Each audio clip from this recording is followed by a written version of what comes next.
Hi guy welcome the Pakistani father and son reaction में उम्मीद करता हूं आप खैरियत से होंगे, जाओगे, खुश होंगे। अब यार मेरा नाम मुजाद है। मैं नाना यार जी। इस टाइम कनाडा का प्रधानमंत्री भारत में आया बिल्कुल हुआ आया है, हुआ है। लेकिन भाई उसने एक बात इधर खड़े होकर भारत में कर दिया, मोदी जी को और भारत को इस एरिया का सुपर पावर घोषित कर दिया। ऐसे बोला है? हाँ जी, घोषित क्या कर बोल दिया। रहा है यार, क्या बोल रहे हो? भाई अंग्रेज भाई अपनी जबान से ऐसा बोल रहे हो? हाँ ना, तो वाच करते हैं भाई, ये तो देखेंगे तभी इसके बारे में पता लगेगा। तो कौन करते हैं स्टार्ट।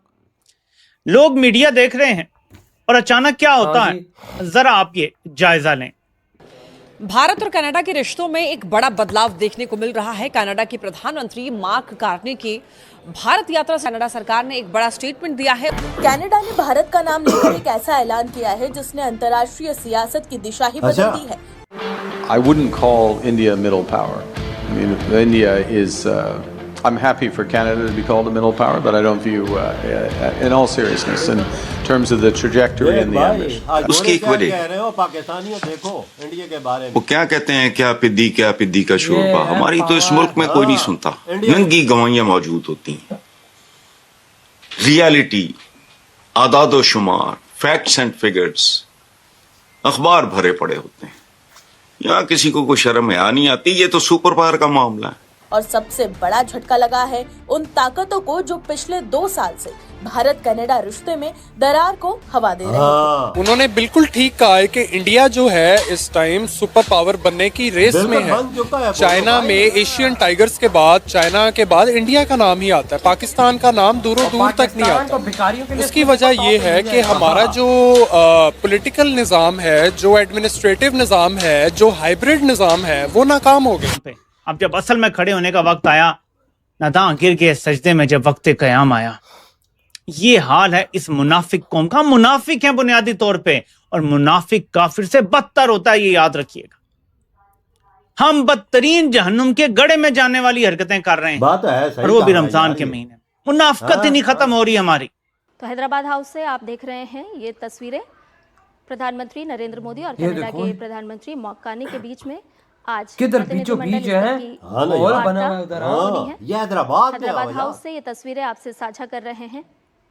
भारत और कनाडा के बीच में कई बहुत ऐसे बड़ी प्रमुख जगह। क्षेत्र ये कितना बड़ा हैं ही जिसका कोठी है। आयात और निर्यात हाँ। होता है। 78 साल ये चूरन बेचते रहे हमें कि हम उम्मत मुस्लिमा के लीडर हैं। फिर जब एटम बम बना लिया तो कहा जी कि ये उम्मत का एटम बम है और ये सब की हिफाजत करेंगे। एक एक करके मुल्क सारा उजड़ता रहा। इराक उजड़ा, शाम उजड़ा, लीबिया उजड़ा, मिस्र में भी आपको पता है कि क्या से क्या किया गया। यमन हमारे सामने है। मतलब लंबी लाइन है मुल्कों की। अफगानिस्तान को तो हमने खुद मिल के साथ मारा और दोबारा मार रहे हैं। लेकिन ये एटम बम पता नहीं किधर है कि ये हल्का सा किसी मैसेज में भी इस्तेमाल नहीं होता। अब क्या समझते हैं आप के क्या चाह रहा होगा या अमली तौर पर क्या करेगा? क्योंकि ये सामने आ रहे हैं खदशात के तसादुम कब तक जारी रहेगा? कौन से और अहदाफ हैं जो हासिल करना चाहता है कुछ दिन में? इंडिया ने तरक्की बहुत की है, इसमें कोई शक नहीं है। वहाँ स्टेबिलिटी है, वहाँ पॉलिटिकल सिस्टम है, हमारी तरह नहीं है। जब पाकिस्तान का नंबर आएगा ना, तो उससे पहले ये क्या कर रहे हैं, अपने लोग इन्होंने इंस्टॉल किए हुए हैं, पाकिस्तान की मैशत को बिल्कुल अंदर से खोखला कर दिया है। पीछे रह के कारोबार गया यहाँ है से भाई। बंद हो के ठोक कोई रही है। बांग्लादेश जा रहा है, कोई इंडिया जा रहा है, कोई मलेशिया जा रहा है, कोई किधर जा रहा है, कोई फिलीपीन तक लोग जा रहे हैं। पाकिस्तान से निकल रहे हैं, पैसा यहाँ से निकल रहा है, कारोबारी एतमाद खत्म हो गया है। इंडस्ट्रियलिस्ट कह रहे हैं अब हम यहाँ मजीद इंडस्ट्री नहीं लगा सकते। किसी भी मुल्क को खत्म करना होता है तो ये जल्दबाजी का काम नहीं होता। आलमी ताकतें 20-30 साल की प्लानिंग करती हैं। देखो इस वक्त जो मैं राइट नाउ देखूंगा, वो कहते हैं ना push comes to crunch. Rameen, पूरे पाकिस्तान के अंदर याद रखना कि वो लोग भी बैठे हैं जो होर्डिंग भी करेंगे, जो कीमतें बढ़ाएंगे भी। इस वक्त आपकी हमारी जो डोमेस्टिक जो स्ट्रेटजी है, आपके जितने भी चीफ मिनिस्टर्स हैं अपने अपने प्रोविंसेस को संभालें कि ये कीमतें ना बढ़ाएं, क्योंकि कीमतें बढ़ गई हैं। आपको भी नजम साकिब साहब ने बता दिया है ना, स्ट्रेट ऑफ हॉर्मुज़ बंद हो गया है। अब वो बंद जब हो गया है तो आपका क्या ख्याल है, इसका स्पिल ऑफ इफेक्ट हमें आएगा कि नहीं आएगा? बिल्कुल आएगा। सो उसके अंदर we've got to be very careful, we've got to be on guard. Netanyahu ने कल की बात है या परसों की, उसने एक इंटरव्यू में कहा है कि ईरान सबसे बड़ा ये है और उसके बाद पाकिस्तान है। कहता है ये दोनों शैतान, उन्होंने उसने लफ्ज इस्तेमाल किए हैं इस तरह के लोग। तो क्वेश्चन इज कि टारगेट पे हम भी हैं, रडार पे हम भी हैं। As long as we are nuclear, we are on the radar. और ये जो अमेरिका है ना, जिसको हम कहते हैं दोस्त, ये अपने बाप का भी दोस्त नहीं है। ये बात तो ये अपने मुल्क का दोस्त नहीं है, तो हमारा कहां से दोस्त होगा ये? So we have to be careful. So the question here is कि we've got to get to grips not with emotion, in practicality, diplomacy, and of course looking at कि आपके जो वाइडर सर्कमस्पेक्ट है एरिया के अंदर हम इसको कैसे पीस को वापस लेके आए, बिकॉज हम we are sitting on a time bomb right now. यार मैं हमें तो ये चूरन बेचा गया था पाकिस्तान ता क़यामत रहने के लिए कायम हुआ है, तो क्या 20-30 साल बहुत बड़े हैं ता क़यामत रहने वाले मुल्क के लिए? नहीं, बड़े नहीं हैं। पाकिस्तान को खत्म करने का मंसूबा जब भी बनेगा तो 10-20 साल में ये पाया तकमील तक पहुंचेगा। इस दौरान इनको इंस्टॉल किया गया है, इन्हीं को चलाया जाएगा। कोशिश की जाएगी कि यही चलता रहे अगर पाकिस्तान की आवाम खड़ी नहीं हो जाती, और इनके जरिए पाकिस्तान की मैशत, पाकिस्तान के निजाम, इखलाकियात, अवाम सबको बिल्कुल आपस में दूर कर दिया जाएगा, सब बर्बाद कर दिया जाएगा। उसके बाद फिर वो नौबत आएगी जब थोड़े बहुत एहतजाज होंगे ना, फिर फौज मारेगी तो अचानक अमेरिका को इंसानी हकूक याद आ जाएंगे, अचानक यूरोप को इंसानी हकूक याद आ जाएंगे, फिर लगेंगी सैंक्शंस। उन सैंक्शंस की वजह से फिर पाकिस्तान के पहले हथियारों की सर्विसिंग खत्म हो जाएगी, ठीक है, जो अमेरिका से हमने लिए हुए हैं।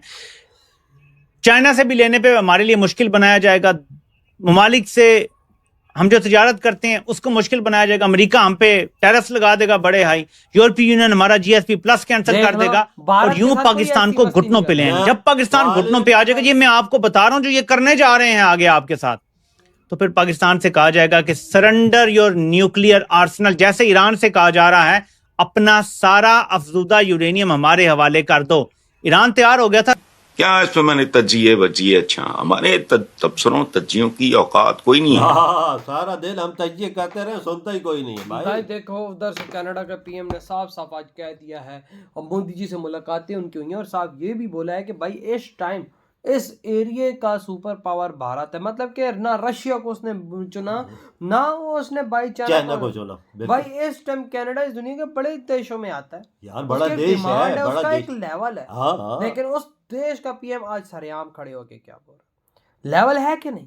भाई काम वो करो कि तुम्हारे आगे पीछे के लोग तुम्हारी तारीफ करें, और आज हो भी रही है। बिल्कुल, आज देखो दुनिया मोदी जी को सराह रही है, आज मोदी जी को दुनिया चुन रही है, आज मोदी जी को दुनिया घोषित कर रही है सुपर पावर, देश का सुपर पावर लीडर। बिल्कुल, पूरी दुनिया वजह। देखो क्या नजारे थे जब वो मतलब कि बहुत बड़ा सा वो, अब मुझे नहीं पता वो कौन सी जगह थी, हैदराबाद में ये बहुत बड़ा इनका महल है, उधर जो भी सदर आता है उसको उधर ये मुलाकात ना, तो वो देखो झंडे लगे हुए ऊपर, भारत का लेवल है वजह, शान से लहरा रहा है, और मुलाकातें हुई, क्या प्राउड मोमेंट था भारत। और उसके मुंह से जो अल्फाज निकले ये तो पूरी दुनिया ने सुने हैं ना। ये उसको तो छोड़ दो, ऐसे हम पूरी दुनिया में युद्ध लगा हुआ, लेकिन भारत एक अपनी अलग लीग में जा रहा है। देख उधर बना हुआ, क्या हर देश का मंत्री उधर पहुंचा हुआ, हर देश, और इस टाइम आधी दुनिया इस टाइम युद्ध से जूझ रही है। बिल्कुल भैया, क्या बना हुआ देखो इधर ईरान में क्या चल रहा है भाई, कोई दुनिया का। और भारत में किसी ने मक्खी तक नहीं फेंकी, क्योंकि उसको पता है कि अगर भारत को हमने छेड़ा, सोया हुआ शेर है,